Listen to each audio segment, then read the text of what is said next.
Abusiafo ene adofo nom. Mema obi bia akwaba eba too much GHS so.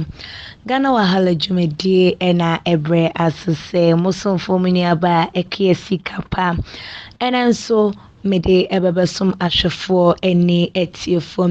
Na Ghana for se de mo amunim no eye ene den on the 7th December 2020 eno ene aye na say date ayeyi esi wono madane da yede eye yabato ehhehye eye eso mfie nan biara eyi eye dikani a obedi omayi eso ebu omayi ye ama omayi etimi afa eye no ntomapa etimi di efra na ene dai na sa dwumadie yi bi ekọ eye eso emu eye nkomhye beba yensensem de na edosu eye pam na ene dodo na kokoto wo maba ebinom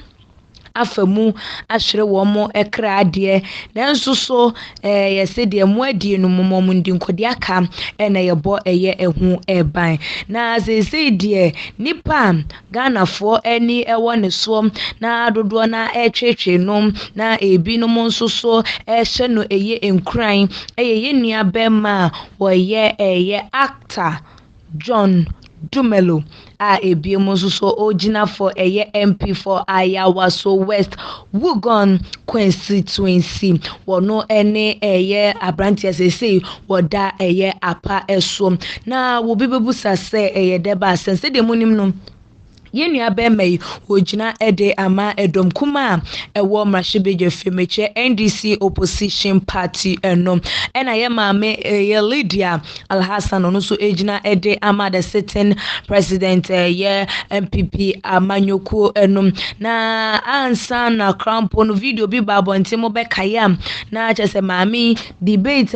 na ekoso na chese wo mo eche wo madwen MPs no kon ba chese wo share John Dumelo ebufo kwa machesenka na yenua be menko ya sorry every meeting na se menko focus o wonya ye manifi no ne wonko ne bana ye yenua be me ya na se yenua we yenua be ma eye John Dumelo wo no so eye den eka na komato ne ye menam se de ma me ye dodo na hu ne se na enye ne kwan so a eno ne de die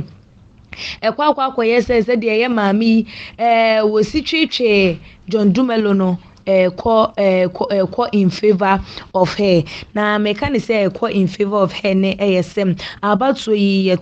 starting from on the 7:30 and na ye hwe ni say by 5 there ye di ebewie na 5 no enso eboy ye ne polling stations ne de keka ho nyina wo bia ye na adwen say wo de ne de eba na wie ye na wo ma hwe na wo ma start akenkan ye wo mo ballot papers na ebusiafo ukopiemu ewo Ayawaso video abeto ya puno eso edeje se yenua bema John Dumelo wogina polling station to polling station eni jai womo kan na wogina hobi ene yebo 1 na wo kan bi 2 wo kan bi 3 wo kan bi ene se ya no nante ene wo koba ene okosoro na wabafom okosoro na wabafom timi se yenua bema ene nsu egu ejemu na nsu egu jemu na ye se ase ya maame Lydia Alhassan wo ye afa abanwa enesa na ebusuafo moma yenkohwe eye video no na ye mbra na ye ba ye beto aso we de mo amani so makwa hunu bi say de yenua be meje se nsagu ni chi so gentle awo ninam na woko na woba na obete ewo echi ase maami ni buza say ye ni ye twa na na so wono na ye twa na so wono de nani age odo se nani man baba se nani age say abano elko in favor of him na ne competitor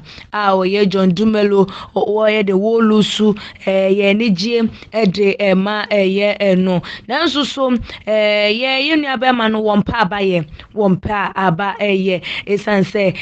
bra na bia ye bia okokopie mu ewo ho no nya chese wo mu inkasa ye de obetimi bia ede nhihye yegu akwam hwesem ombetimi enya ink ne won kro ne ba enti ni nyina ekoso na chese be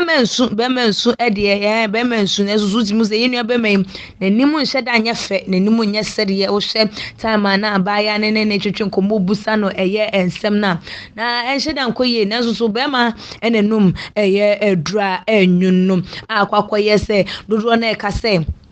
say ya kachire no so wonya eye NDC echi edie na won koso a entwa eye ne sini na eno na omo edi enim no no ebinom so se wedie ma John won pabo ma ne mpaba se ene na anye ya wo chine bi ebeyeye ede amano enti ma ne nsuro ma ne mohu ma bibia enha no ma bibia entete no na se ene na leader for se wono na afa eye agokansie no esi ne kon eso na tese wodi edi ehima wonkan hunu sem se de ye ensuo toye no saa na awia nsoso ebeye den ebebo na ebuziafo eye ensem a abeto eye ya apono eso eno no ye nua be ma John Dumelo tese de wontimi ngina ne nan eso krampo na watie de ekoso na se nyambo a enkokosi wo china ede ne ye hunu die wofa eye seat no etna eye eso ewo eye ayawaso West Wugon constituency na sesesi ya enyame meto edwa ne yeriwa animu a ye hwe animu na tuma se de ye de bre moma amuhunu bie ye bobo numbers ne de twem ni nyina no ye de beba aba somo na de beka je ni abema ne se won hye den mane renhu onkoso and stay focused because benkum dware nifa ensusu edware eye benkum ne obi de aba ochine bi ebetimi aba ede amanu wo hwe ye nua be mesese said why so worried why so calm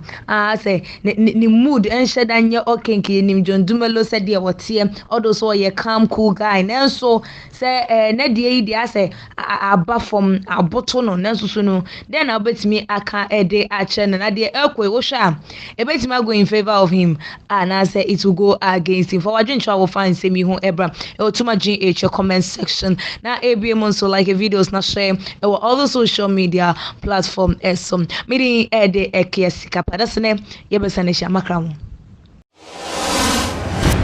yo too much GH nie Ghana for ahwefo etiefo onipa bi a won subscribe e too much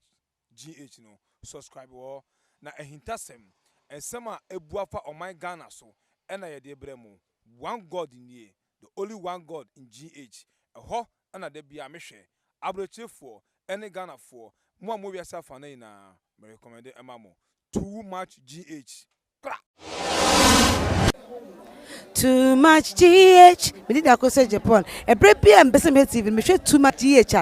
The move for. Hey, almost sports and as entertainment. Hey, the move for. Mo koso show mo. No anybody dey bia. Me da ma say love you.